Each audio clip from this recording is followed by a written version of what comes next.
Okay, so lesson 3 in rationals, we're going to look at multiplying and dividing rational expressions. So we're going to keep the simplification rules and the NPVs in mind, but talk about multiplying and dividing them. So rational numbers, the rules for it are really similar to fractions. So if we think about how we multiply or divide fractions, the same rules kind of apply. So if we wanted to multiply 1/4 times 4/7, we would say, okay, top times top, so 1 times 4 over bottom times bottom.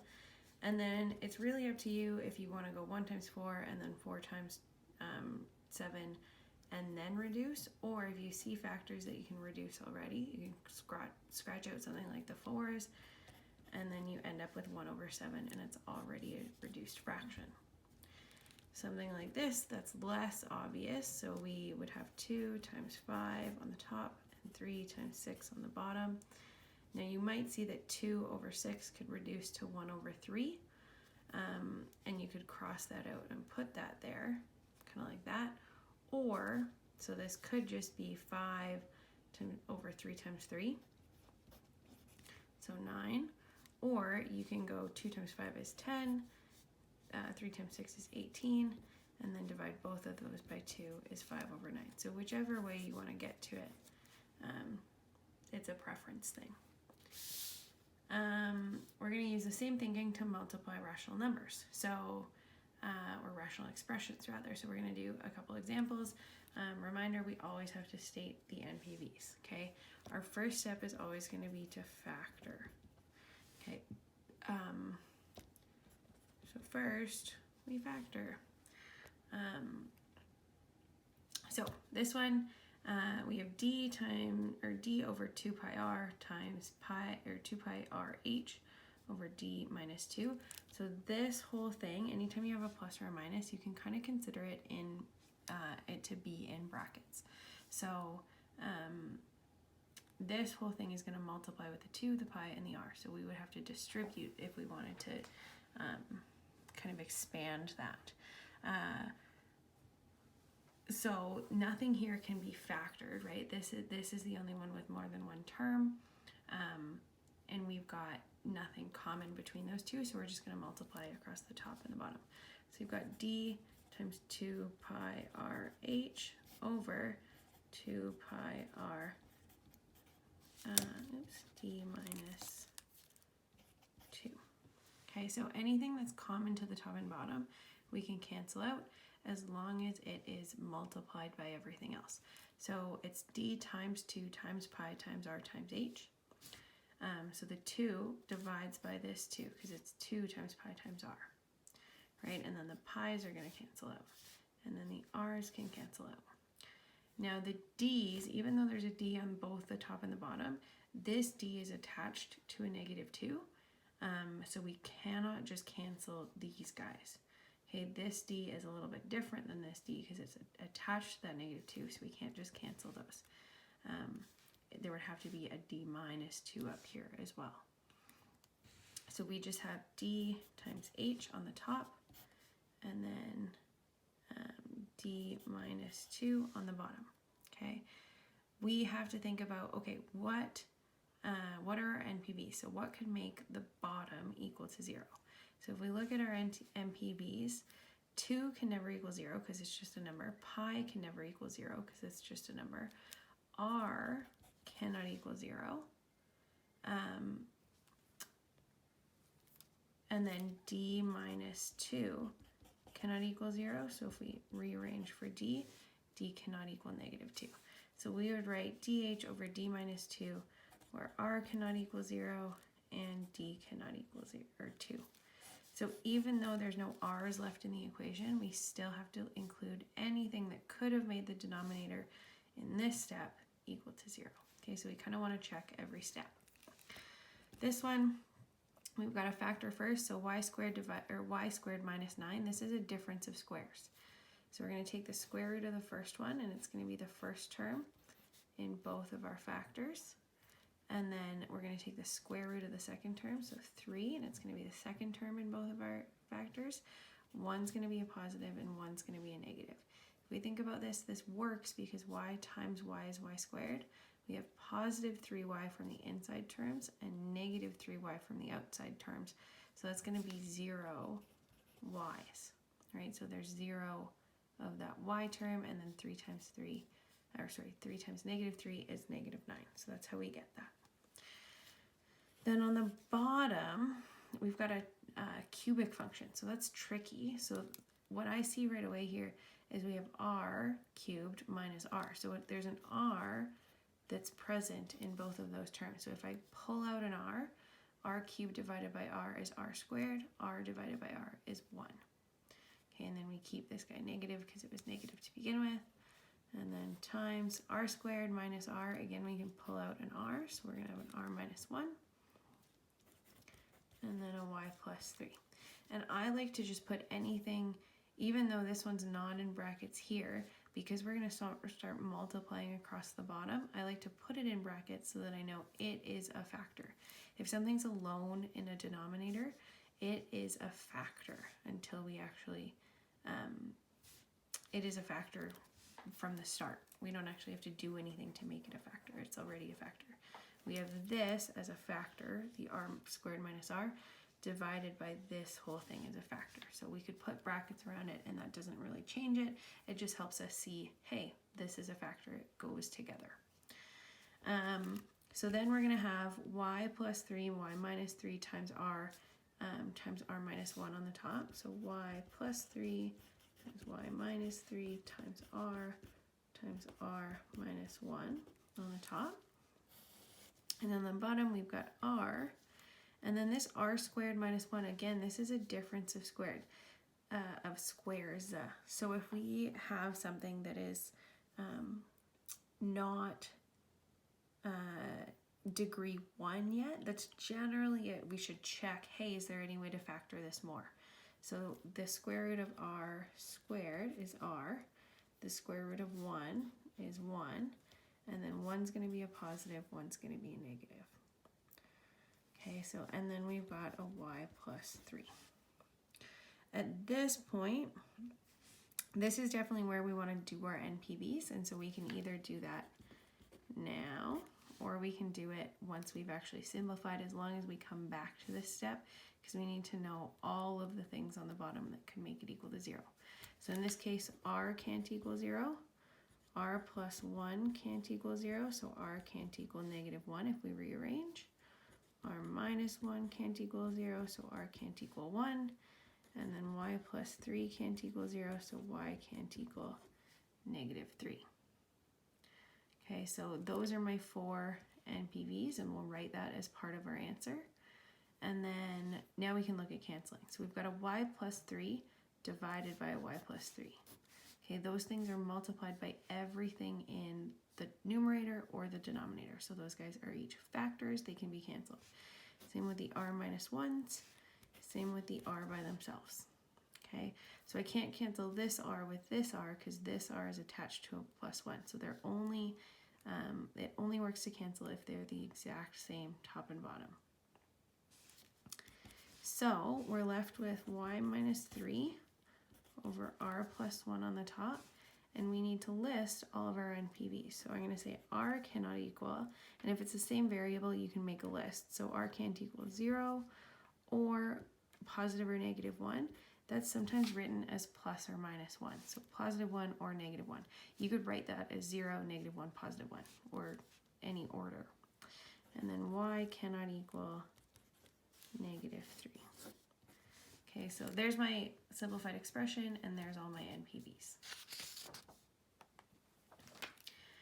Dividing rational numbers is similar. Again, we're going to start with just good old fractions instead of the ones with the variables. Talk about how do we divide the rational numbers. If we work through this, we go, if we have 1/4 divided by 4/7, that's 1/4 times the reciprocal. So now we go through that same process. So 1 times 7 is 7, 4 times 4 is 16. And that's reduced as much as it can be. There's no variables in any of the denominators, so we don't have to do any NPVs. Same deal here, 5/12 divided by, I already wrote that, don't need to write it again, divided by 3/4 is the same thing as multiplying by 4/3. So then this is one of those instances where you might reduce before you multiply. So I know that 4 and 12 can reduce to 1 and 3. So then I've got 5 times 1 on the top is 5, 3 times 3 on the bottom is 9. If you did 20/36, you would get the same thing. So it doesn't really matter which direction you go there. Okay, again, a preference thing. So again, there's no NPVs, there's no variables in the bottom. Okay, so if we are faced with dividing rational numbers, there's kind of two sets of things that we know how to do with fractions. You can either use a common denominator or multiply by the reciprocal. This one is for division, right? So that's the one that we're going to use. Remember that using a common denominator is for addition or subtraction. Okay, but a lot of people, when we see rational equations and we're not quite sure what to do with it, we default to this because we've done it a bunch for addition and subtraction. We don't need that for multiplication or division. So we want to multiply by the reciprocal is the thing that we want to do here. So we're going to try some rational expressions, and we're going to pay attention to the NPVs because now we've got variables here. So 3x/10 divided by 12/30 is the same thing as 3x/10 times 30/12. And remember, we're always reciprocaling the one that we are dividing by. So in general, that's the second one. Or if it was written as 3x/10 over 12/30, again, we would multiply by the reciprocal of the one doing the dividing. So we've got 3x times 30 over 10 times 12. Again, I like to reduce before I do this so I don't have to pull my calculator. So 30/10 can reduce to 3/1. So then I have 3x/12, which I know can still reduce. I didn't catch that one, that's okay. We can get this to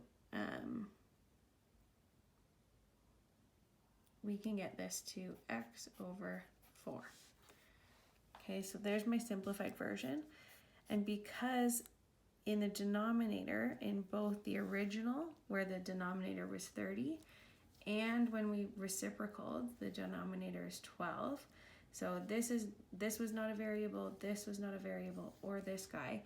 There's no variables, there's no NPVs for this one because there was never a variable in the denominator at any point. Okay, the only variable is the one thing that stayed in the numerator the whole time.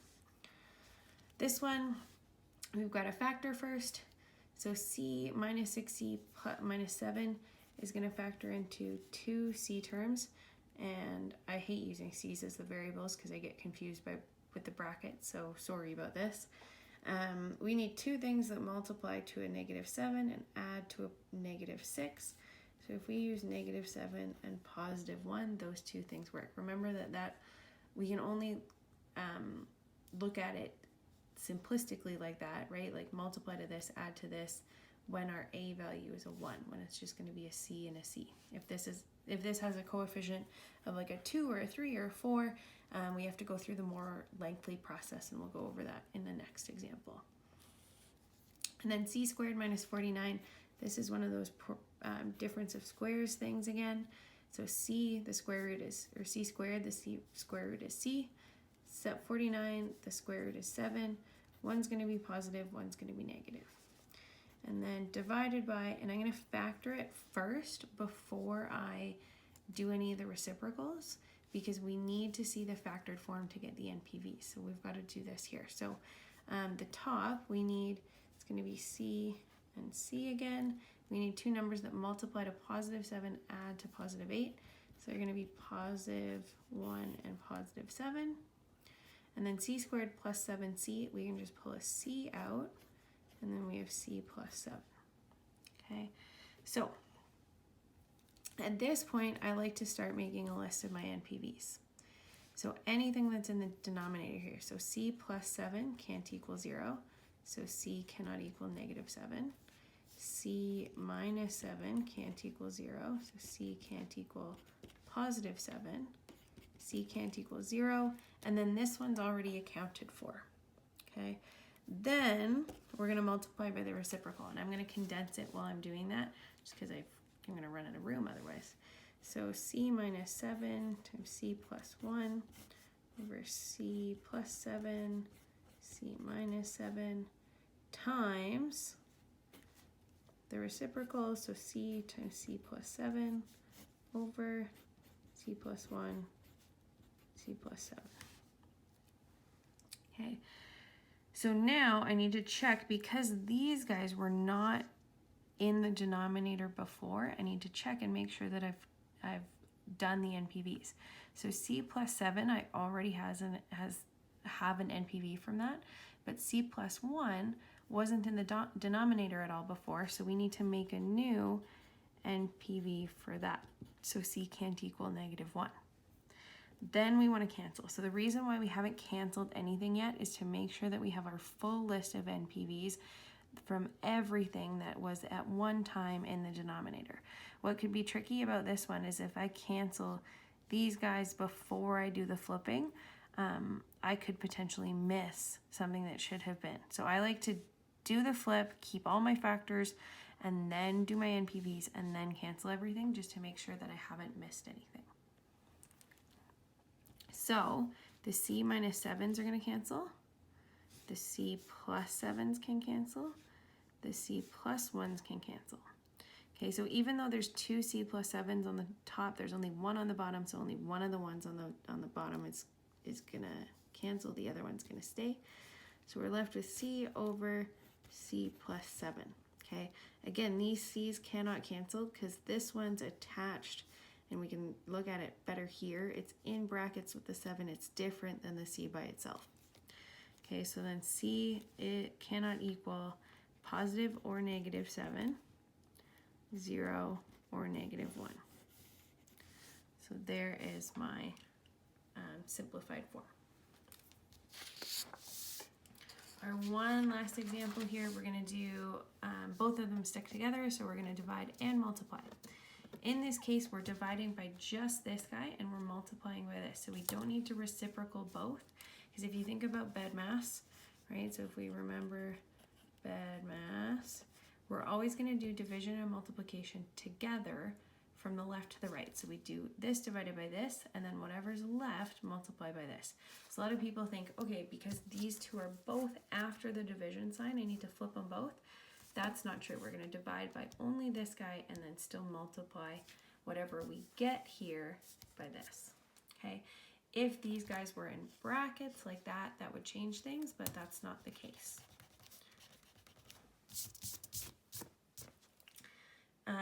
Okay, so the first thing that we need to do is factor first, right? So if I look at 3a plus 12, I can pull out a 3 from both of those. So then I have a and then plus 4. This denominator here is one of those tricky situations where my coefficient on my squared term is not a 1. So we need to go through that little process. So I'm going to just write it over here in the margin. So 3a squared minus 5a minus 12 is what we're looking at. When we have an a value that's not 1, we want to multiply the a and the c. And whatever that equals, 3 times -12 is -36. We want two numbers that multiply to that, and those same numbers have to add to the b value. So this is our little process. You guys started seeing this in grade 10. So two numbers that multiply to -36 and add to -5. So if I think of factors of 36, I've got 3 and 12, but that wouldn't work. I've got 9 and 4, and that does work if I make the 9 negative and the 4 positive. -9, +4. That follows both of those rules. So what we do is we split this -5a term into -9a and +4a. So we haven't changed the expression at all. We're just actually decomposing these in from the -5a. Okay. Then we want to look at just the first two and say, okay, what can we factor out of just those first two? So we can pull a 3 out and we can pull an a out. And then what's left is an a and a minus 3. Then we look at just the second two, so 4a minus 12, and we can pull out a 4. So then we have a minus 3. The key to this method is that you have to get two matching things in the brackets. And sometimes they look close, but they might be opposite signs, and in that case you have to pull out a negative. Generally it's the second one. So if you ever run into that, they're close but not quite, it's probably a negative. So the a minus 3 is one of the factors, and then the 3a and the positive 4 is the other factor. So that's going to be our denominator here. So a minus 3 and 3a plus 4. Okay, and then divided by 12 over 3a plus 4. Again, I just like to start putting everything in brackets so I know each thing is a factor. And then 2a minus 6, I can pull out a 2.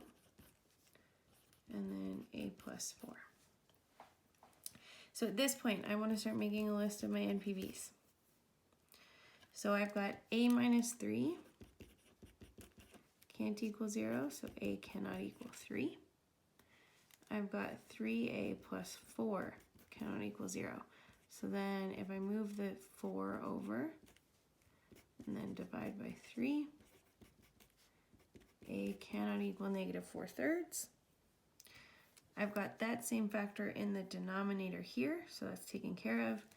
And then a plus 4 can't equal 0, so a can't equal negative 4. So there's all my NPVs so far, but remember when we're dividing, we're gonna flip, and so there might be a new one. So I'm gonna write this as 3 times a plus 4 over a minus 3, 3a plus 4. We're going to multiply by the reciprocal of this one, so 3a plus 4 over 12.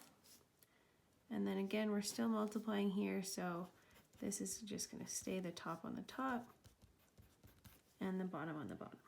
Okay. Now, if you want to rewrite this so it's like closer together without the little dots, or if you want to use the x for times or whatever, just make sure you're keeping tracks of time x's and x's. That's fine. I like to just, from this step, start looking at what can cancel. So if you want to add in the extra step that kind of looks like this, 3a plus 4 times 2 times a minus 3 all over a minus 3 plus times 3a plus 4 times 12 times a plus 4. That also works, whatever works for you. Now we're looking for common factors. So I've got the 3a plus 4 top and bottom. I've got the a plus 4 top and bottom. I've got the a minus 3 top and bottom. So what we're left with is just 3 times 2 times 12, which is 6 over 12, which is going to reduce to 1/2. So it's okay that all of my a's canceled. I still have to say a cannot equal to 3, negative 4/3, and negative 4, because all of those were NPVs. Remember that this one, so even though I flipped, I didn't get a new NPV from that because 12 can never equal 0. It is just 12. There's no variable there that became a new part of the denominator. So there is my final answer. If you guys refer to the kind of outline sheet that I gave you, you can look at what you can be doing in the SNAP book. And if you have any questions, let me know.